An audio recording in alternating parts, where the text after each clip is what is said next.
Before we get into today's show, let me tell you about the latest deal from Mike Lindell, MyPillow. Once again, the big box stores have canceled their orders simply because they don't agree with Mike Lindell's politics. They don't like it because he supports President Trump. Well, he's going to pass that savings on to you. No more middleman. And boy, does he have some great deals on the Giza Dream sheets and the Percal bed sheets. Listen to this. Giza Dream queen size, normally $139.98. Your wholesale price, $69.99 when you use promo code Joey. King size, only $79.99. The Percal queen size, normally $89.98. Your wholesale price, $29.98 when you use promo code Joey. Just call 1-800-893-4059 or go to MyPillow.com. Always use promo code Joey. Free shipping options available. This allotment's not going to last very long. When they're gone, they're gone.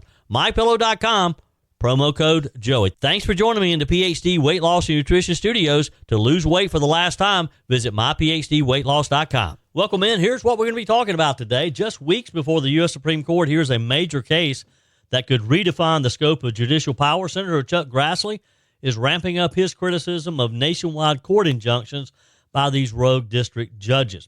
After over 40 years as a Democrat in California, a former sheriff says he's leaving to join the Republican Party, saying it's time to make California purple again. GOP Senators got some disappointing news from Georgia Senate hopeful Governor Brian Kemp, as he announced yesterday he will not be running for the Senate next year, which was disappointing as Senate leaders saw the governor as a strong contender against Democrat Jon Ossoff.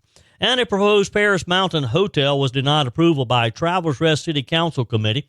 The developer Landowner says they will still develop the site. I told you we'd be back. And ye shall know the truth, and the truth shall make you free. It's Joey Hudson. I wanted to name it the Joey Hudson bill, but, they don't allow you to put names on bills. But I wanted to call it the Joey Hudson bill because I know that one's been near and dear to you for a number of years. That's how it's done. Let your voice be heard. And the truth shall set you free. Here's Joey Hudson. In comments to Fox News, Senator Chuck Grassley, the longtime chairman of the Senate Judiciary Committee, said universal injunctions, rulings from a single federal judge that block policies nationwide. We've seen a lot of them in the last couple of months. Senator Grassley says that they're an unconstitutional abuse of judicial power. This remark, of course, following a D.C. district judge's decision to block President Donald Trump's executive order mandating voter ID and proof of citizenship for federal elections, a move that Senator Grassley said exemplifies judges acting as policymakers rather than adjudicators. And he's right. Grassley said judges are not policymakers, warning that allowing them to operate as such is very dangerous. Now, think about this for a minute. A D.C. district judge is trying to, or has temporarily blocked President Trump's executive order that would mandate voter ID and proof of citizenship for federal elections.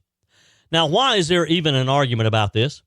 Why is anyone objecting to the idea that you should have to present a voter ID and proof of citizenship in order to register to vote and to be able to vote in federal elections?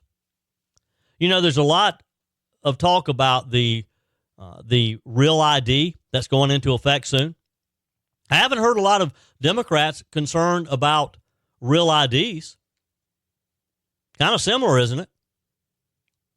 It's okay that we have to go in and we have to prove that we are who we say we are to get a real ID or face the potential of being delayed if refused outright getting on an airplane, being able to travel.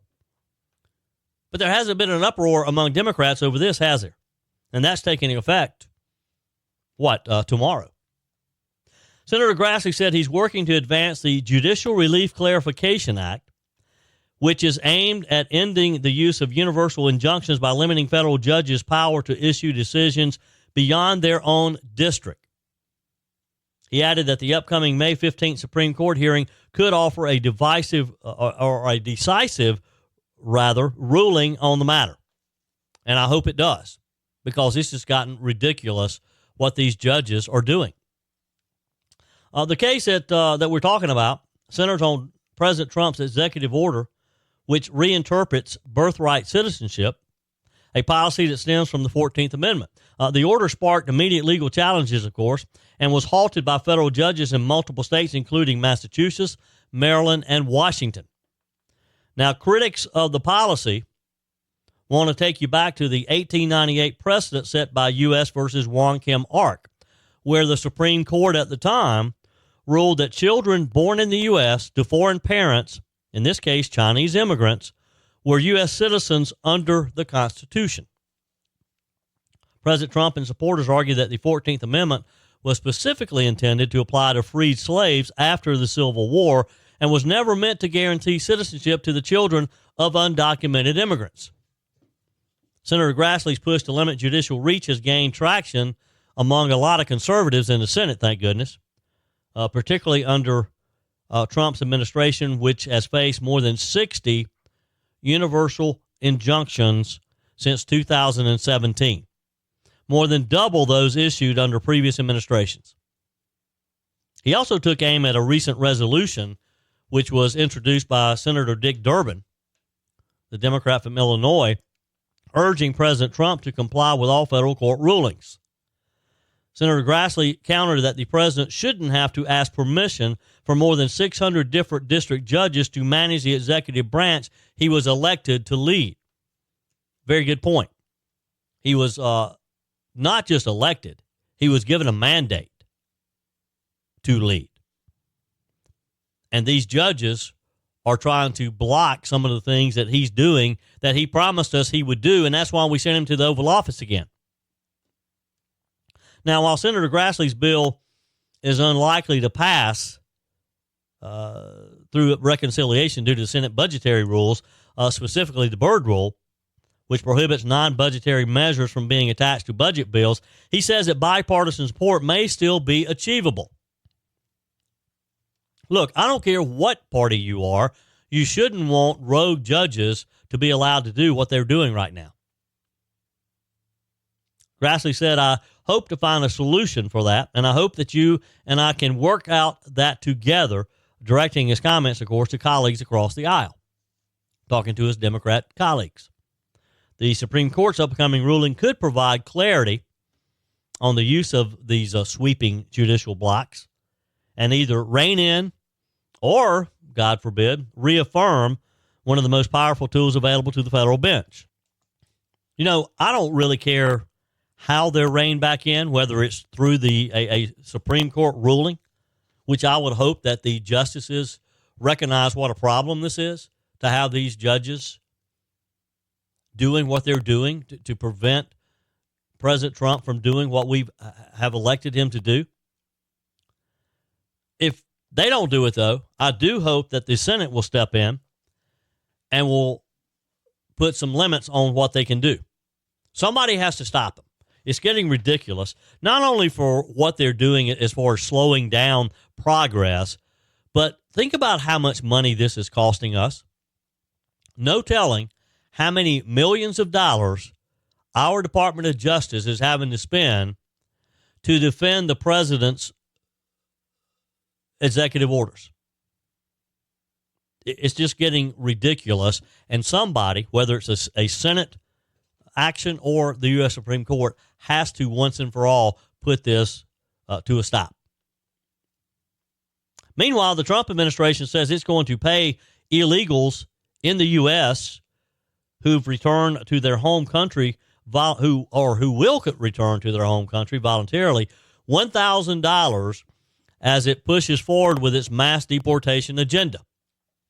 The Department of Homeland Security said in a news release yesterday that it's also paying for travel assistance and that those people who use an app called CBP Home to tell the government that they plan to return home will be deprioritized for detention and removal by immigration enforcement. In other words, you download this app, you let the feds know that, hey, I'm going to do this voluntarily, then they're not going to detain you. They're not going to arrest you and hold you in some cell and then send you back on the next plane out.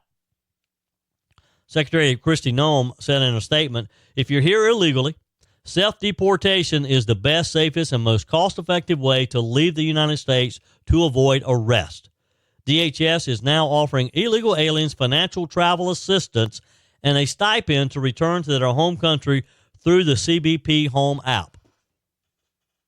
What do you think about this? What do you think about our federal government giving illegals money to leave?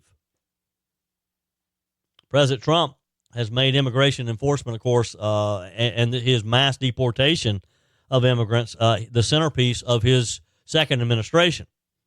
He told us he was going to do it. He told us he was going to close the border. He has. He told us that he was then going to operate the largest deportation in our country's history. And he's trying to do that if the federal judges will let him. So this is sort of a unique idea.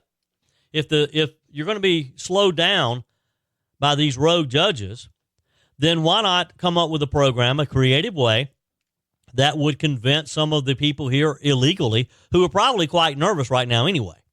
Think about it. If you're living here illegally and you know that any day you could be driving down the road, maybe you don't stop for a stop sign or you run a red light or something like that, you're pulled over for a routine traffic stop and suddenly you're on your way home.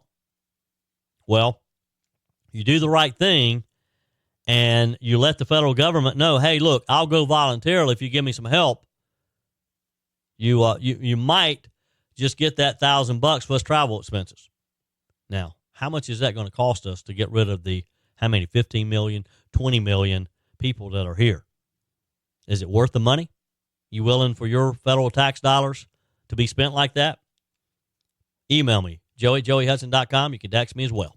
Are you ready for this? I dropped over 30 pounds on the PhD weight loss plan. No Ozempic, no shots, no meds. Look, I refuse to rely on prescriptions for life, and you probably feel the same. Joey Hudson here. Here's what Big Pharma won't tell you. Your body already makes GLP-1. That's the hormone that fights hunger. PhD helps your body produce it naturally, faster, and without side effects. With PhD, there's no muscle loss, no rebound weight gain, and no cravings. Just real, lasting weight loss the natural way. Right now, get a free body scan and personalized metabolic assessment. It takes 5 minutes and shows what's really happening inside your body. You'll walk out knowing how to flip your fat-burning switch. No shots needed. Don't trade your health for a quick fix. You can do this without Big Pharma and without the drugs. Plus 15% off when you fully commit to your program and the PhD Get Results Guarantee. Call now 864-644-1900. Start today. Call 864-644-1900 or visit myphdweightloss.com. As we continue today's show, keep those emails coming, those text messages coming, and I love your messages as well on the MyPillow message line. Just simply call 864-477-JOEY, 864-477-5639. Leave me a message.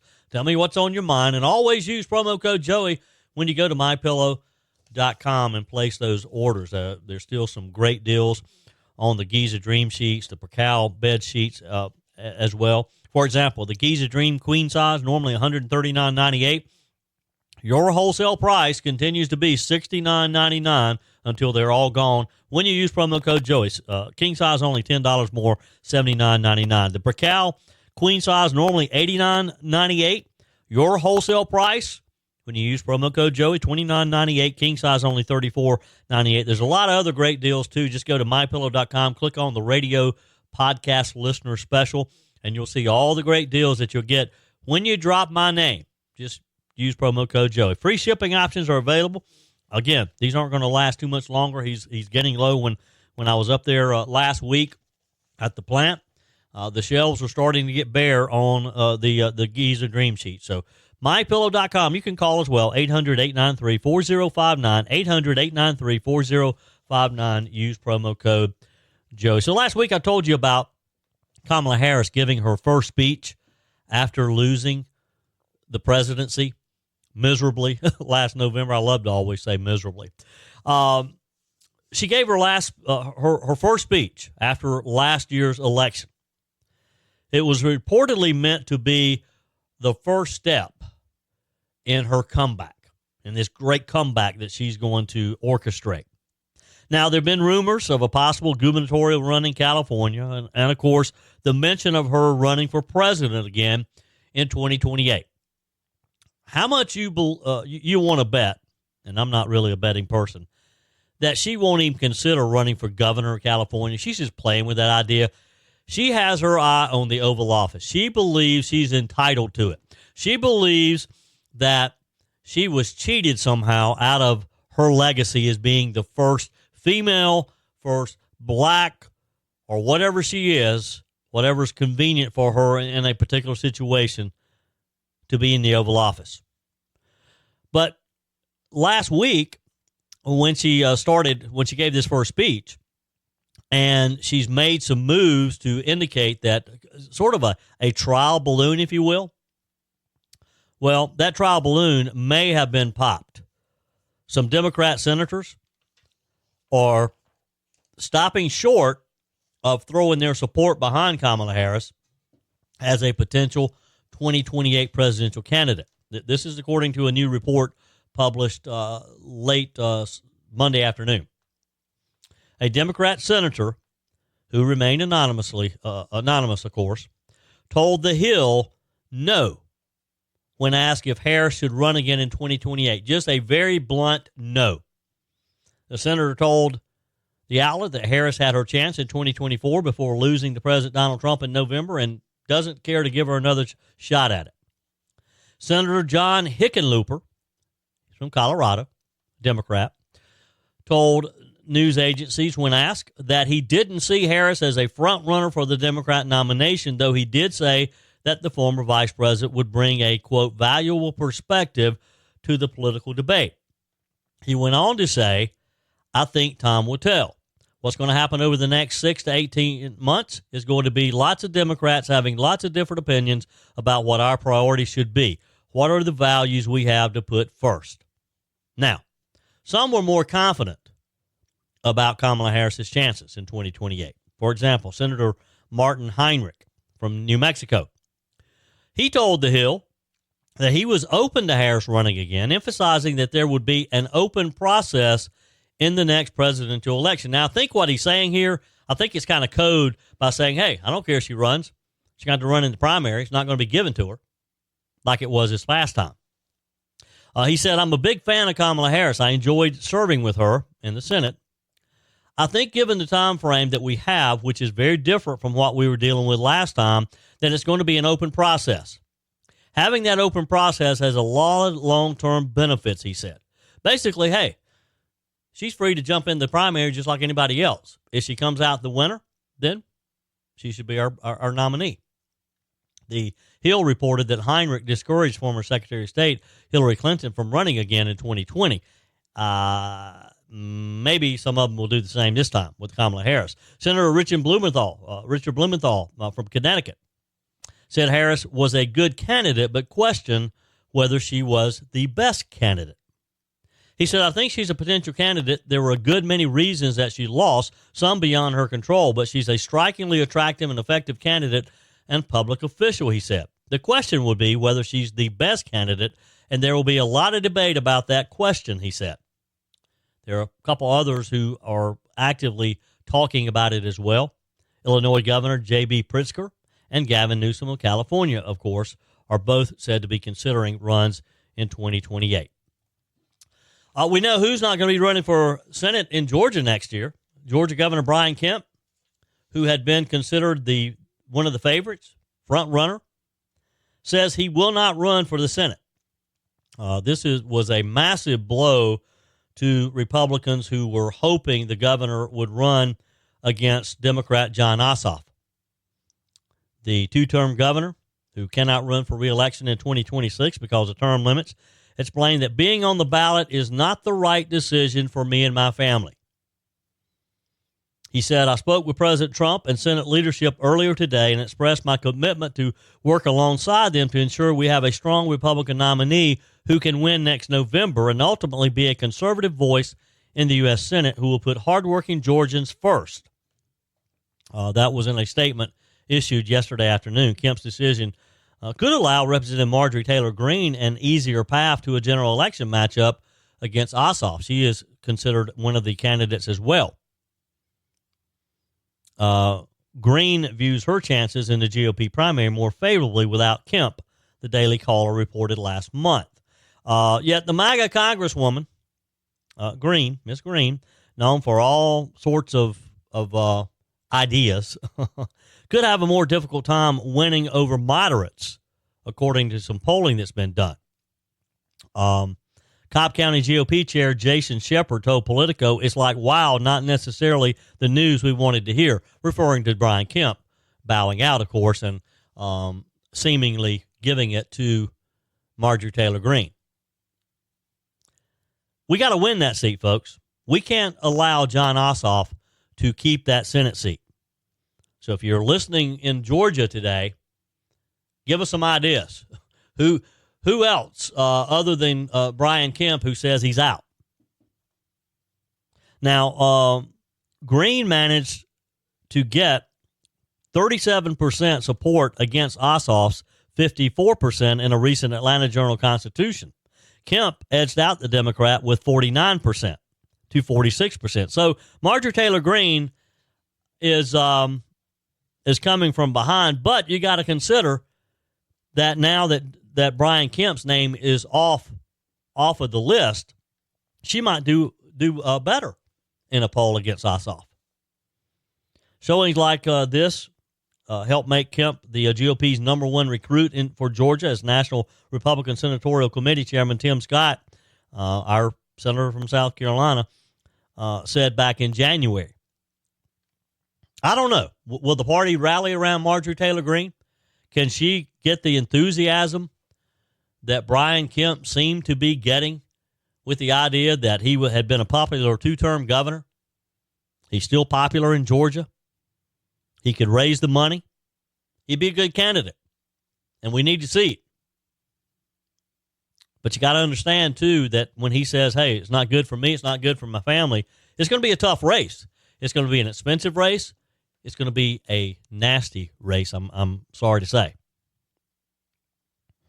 Mr. Kemp's electoral record was very encouraging for Republicans. He first won the governorship in 2018 midterms, was reelected, of course, in 2022. Both of those years were good for Democrats.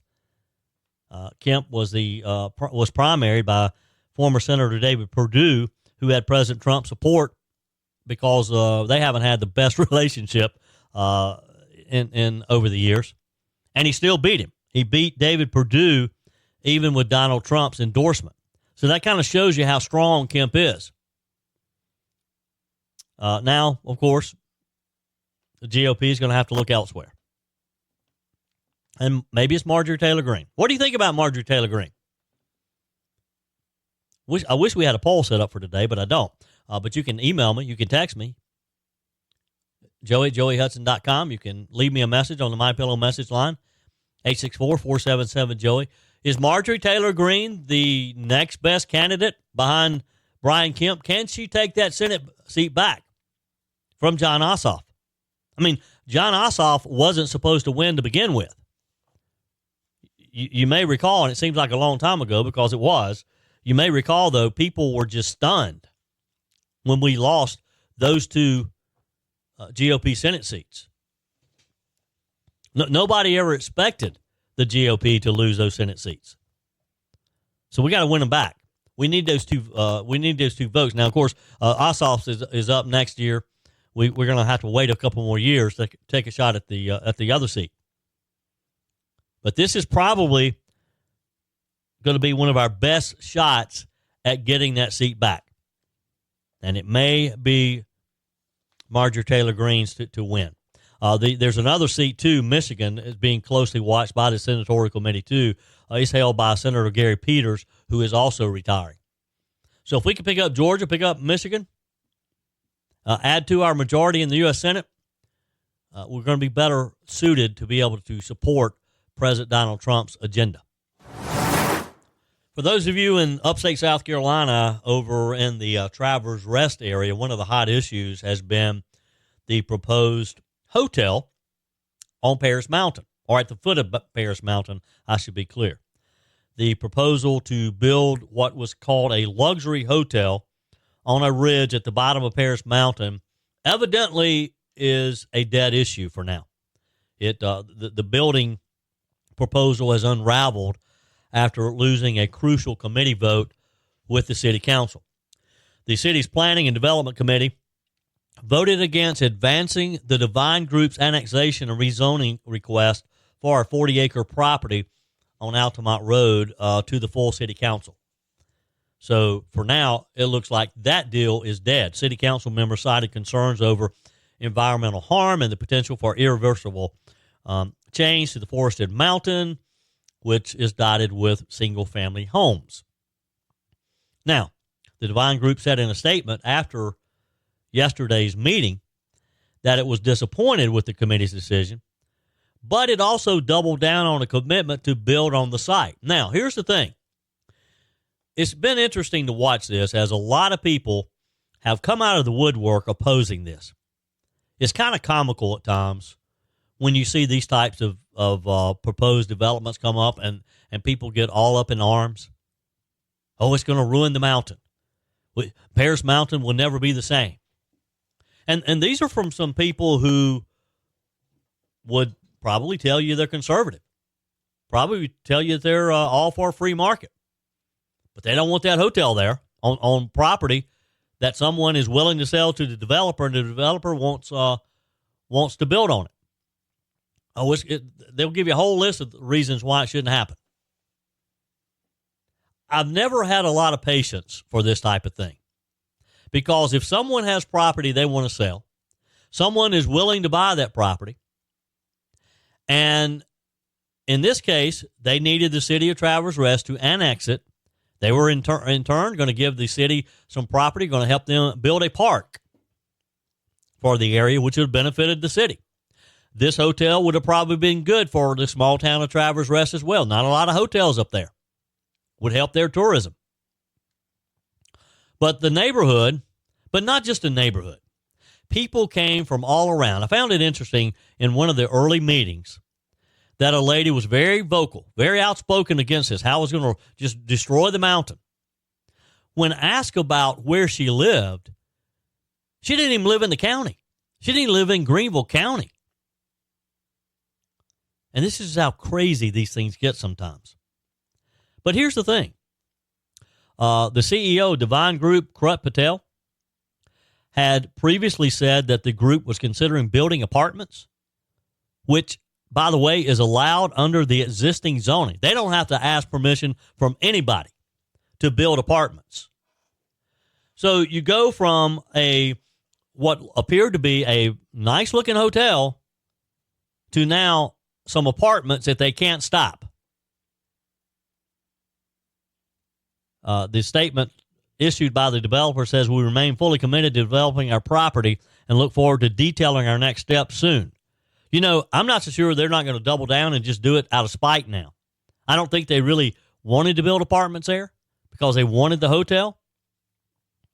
But these residents close by who have protested and appear to have won out, they may wish later down the road that they had that hotel. It's just crazy that people get this up in arms over a development like this. Have you ever thought about what you would do if you won a Powerball jackpot? I suspect many of you, if not most of us, have at one time or the other. You know, I occasionally will buy a lottery ticket when it's really up there, like, you know, 100 million, 200 million, 300 million. What was it? Got up to like $1 billion one time last year. I think I bought one for that one. But I've never really had any expectation that I'd win. But I have thought about it. I thought about what would I do if I won $100 million. Would I tell anybody? I don't think I would. I've always told Peg that if we won the lottery, nobody would ever know it. I don't want anybody to know. Well, that's not the case with one winner just recently. A Kentucky man recently won a $167.3 million Powerball jackpot. Now, he may not be broke, but he did end up behind bars in Florida just 3 days after winning this huge jackpot. So here's the story. According to an arrest warrant filed by the Pinellas County Sheriff's Office, 50-year-old James Farthing got into a fight with another guest at the Tradewinds Resort in St. Pete Beach shortly after 11 p.m. last week on Tuesday. The new multimillionaire then proceeded to make things worse for himself. What did he do? Well, when he was ordered by law enforcement officers to turn around and place his hands behind his back, he refused to do so. He attempted to run out of the hotel. He was also accused of punching a victim in the face with a closed fist during the argument. Deputies ultimately arrested Mr. Farthing, as well as his girlfriend, Jacqueline Fightmaster. Fightmaster. Now, that's irony, isn't it? Both of these folks were charged with disorderly intoxication. Now, surprise, surprise, surprise, that they were intoxicated. Farthing spoke to a TV station in Louisville after winning the lottery the previous Saturday. Despite winning, Farthing remains in custody because of a parole violation stemming from a prior incident in Kentucky while his girlfriend was bonded out. So it appears that this guy was wanted for a parole violation when he won the lottery and was on TV, but nobody realized who it was at the time. It took this fight in Florida to land him in jail. As I was kind of perusing articles on Powerball winners, I ran across a CNN article in 2022 that made the ridiculous claim that a recent Powerball, it was the $2 billion payout, was a form of systemic racism that targets poor black and brown communities across America. I don't know what that has to do with the Powerball, but CNN seemed to think it did. I digress. According to the Powerball website, Mr. Farthing, back to Florida, the guy who's in jail, bought a $2 ticket from a gas station in Georgetown, Kentucky. After hitting all the numbers, the man and his mother, Linda Grizzle, made Kentucky history with the $167.3 million jackpot prize, the largest ever awarded in the bluegrass state. So who does this? Who wins a life-changing ticket like this? And I'm assuming it's a life-changing ticket. And then they go to Florida. I'm sure they had gone down to celebrate the winnings, and they get arrested. I'll bet that Mr. Farthing and his girlfriend, let's just say they probably aren't exactly Mensa members. I may get in trouble saying that. Wow. I genuinely hope that Mr. Farthing and Jacqueline Fightmaster have learned a valuable lesson or two since winning the Powerball just 3 days later. And I hope they have some good help, some good financial advice from somebody who will help them better manage their jackpot winnings than it appears they manage their personal lives. I don't know. Am I being too judgmental here? Email me, joey@joeyhudson.com. Text me as well. Your comments are welcome on the Furman Ford text line, 864-477-JOEY. That's 864-477-5639. Emails always welcome, joey@joeyhudson.com. Speaking of the Furman Ford text line, it's never been more important to support locally run businesses owned by people who actually live here in the upstate. Let me take a minute to talk with you about our friends at Furman Ford. If you're looking for a new vehicle, maybe a great pre-owned vehicle, one you can trust, or maybe you're looking to order that special vehicle. Either way, if you want a new one, a brand new one, or a pre-owned that you can trust, the folks at Furman Ford, they're there to help you. Their name is on the sign because their name is on the line, because every single transaction is important to them. Jim Furman, Matthew Furman. They do business the right way. When you stop by, when you give them a call, or maybe when you just send them a quick email, you're always going to have access to a member of the Furman Ford family. And by the way, they also offer great service, and you're not going to have to wait weeks and weeks to get it done. And you do not have had to purchase your vehicle at Furman Ford. Doesn't even have to be a Ford. They service all makes and models.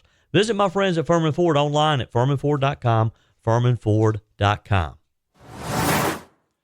On our guest line, the newly reelected chairman of the South Carolina Republican Party, Drew McKissick. Welcome, sir. How are you? Man, I'm doing well this morning. How are you? I am wonderful. Well, you had a somewhat busy weekend. A lot of people gathering in Columbia for our state convention. Take a minute and just sort of give us an overview of what happened on Saturday. Well, this is our annual state convention where the state party elects its leadership. We get state chairman, first vice chairman, second vice chairman, third vice chairman.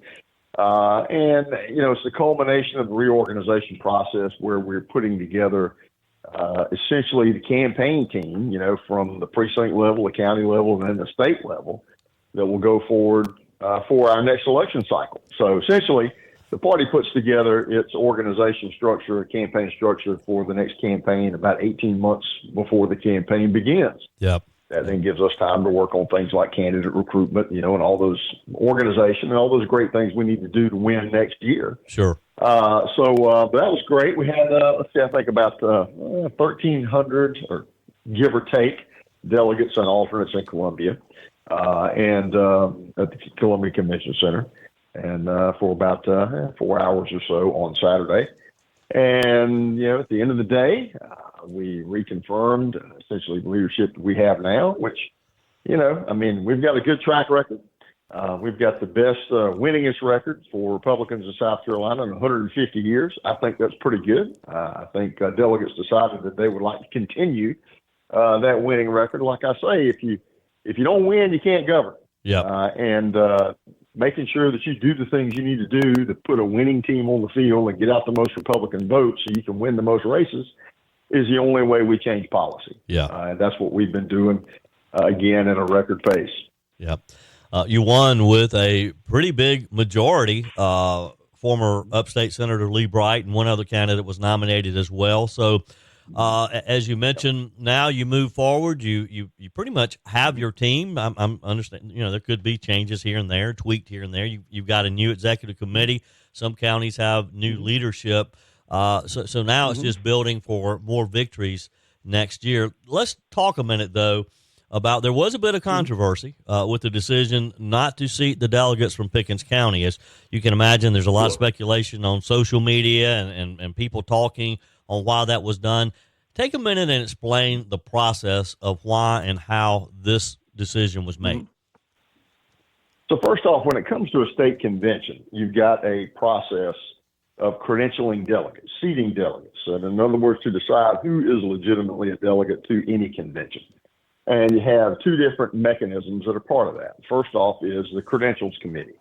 So there's one delegate from each county in the state, 46 counties, so you have 46 members of the credentials committee. Their task is to look over all of the credentials from their fellow counties and look over all those delegates and then determine jointly what is accurate, who is legally part of the convention, has everything been complied with, et cetera. And I have been a part of, I counted it up the other day, I think it's 19 state conventions since in 1989 or something like that. This is the first time I can remember, to my knowledge anyway, an entire county not being seated. Yeah. And I can't recall or anybody else remembering any times where that happened either. So the committee looks over those delegates first and decides whether or not to seat someone. And then they put together a report, and they send that report to the convention floor. And the convention decides whether to confirm or to edit, change, amend the credential committee report. In this particular case with Pickens County, there were someone who was a delegate from Pickens. This person was actually a delegate who came forward with a complaint that the Pickens delegation should not be seated because of violations of state party rules going all the way back to the reorganization process, culminating in their county convention in terms of who could and couldn't participate in the Pickens County reorganization process. You had a chairman there who arbitrarily capped how many people could be a part of the Pickens County convention and then turned away delegates at the door, claiming that there were space limitations. He claimed that the venue could only hold 400 people. And so we're not going to allow more people to sign up and be part of the process. The only entity that can limit how many people can participate in a county party organization is the state committee when we choose which primary to use the base delegate, allotments on. Pickens County's limit, I believe, was 752. And he tried to limit it to 400. Obviously, that's a little bit of a problem. And so a lot of people there were disenfranchised, and they put a complaint together. And it was compelling to the point where 34 members of the Credentials Committee voted against seating Pickens on the basis of that evidence. I think 6 voted in favor. So 34 to 6. Yeah. That's pretty overwhelming. Yeah. So Pickens, what's next for Pickens? I mean, do they have to start over, or will their executive committeemen be recognized? Will they need to elect another chairman? That's a good question. That's up to the executive committee itself. Our state committee will meet in June, and I'm sure that's going to be on the top of the list of questions they're going to have to take up because, essentially that complaint also comes to the state executive committee as well. Yeah. The Credentials Committee for the convention just only deals strictly with the seating of delegates, so they don't have power beyond that. But the questions you just asked, those matter for the state executive committee itself. Yeah. Okay. Well, the good news is that it's all behind us now. The state convention was held. Leadership was you were reelected. So you mentioned earlier, now the job is to start looking towards next year's elections. If someone was not at their precinct meeting, that were not a delegate at the convention this past weekend, but they still want to be involved. They still want to be involved in winning next year. What's the next step for them with the South Carolina Republican Party? Well, first thing they should do is go online, scgop.com, and sign up. Get on our email list so we can let you know when things are going on in your area that you need to get involved in. There's a lot of different things that county parties do and activities they offer. Everybody's not interested in doing the same thing. Our job is sort of to put the buffet table of options and activities out there for folks, whether it's identifying voters, whether it's being ready to help candidates, whether it's help organizing in the county party. There's a lot of different things to do, but first thing is you need to know about them. So go to scgop.com, sign up. Again, I put it this way. Politics is about people. Politics is spelled P-E-O-P-L-E. If you got no people, you got no organization. You got no organization means no campaign. No campaign means no victory. So we need you. We need people to be a part of this so we can do what we need to do to win elections next year. We got an open governor's race, probably an open attorney general's race. Just go down the ballot. Yeah. It's critical that every county, everywhere, all along the state, do its job to turn out Republicans next year so we can keep our constitutional offices. Yep. Drew McKissick, always a pleasure. Congratulations on your win over the weekend, and we'll move forward for victory in 2026. Yes, sir. Thank you very much, man. You have a great day. That's it for today's edition of Just the Truth. Thanks for joining me in the PhD Weight Loss Studios. To lose weight for the last time, visit myphdweightloss.com. If you haven't joined my mailing list yet, visit my website, joeyhudson.com. Click on the Connect with Joey button so that you can receive our emails and the most up-to-date news. Also, join me on my YouTube channel. Be sure and like, comment, and subscribe. Just search for Joey Hudson. As always, thanks for spending a few minutes of your day with me. Do me a favor and forward this episode to a few friends. Just click on the share button and send to your contacts. We need to build an army of conservatives to win our country back, and we can do that by continuing to share the truth with our friends and family. Keep those comments coming via the Furman Ford text line 864-477-JOEY. Email to joey@joeyhudson.com, and I love your messages on the MyPillow message line. Again, that's 864-477-JOEY, 864-477-5639. Be sure and take advantage of the MyPillow special, just $14.88 on the standard MyPillows when you use promo code Joey. Order online at mypillow.com or call 800-893-4053. We're back again tomorrow and hope you'll plan to join us. Until then, remember, God's got this. He's still in control.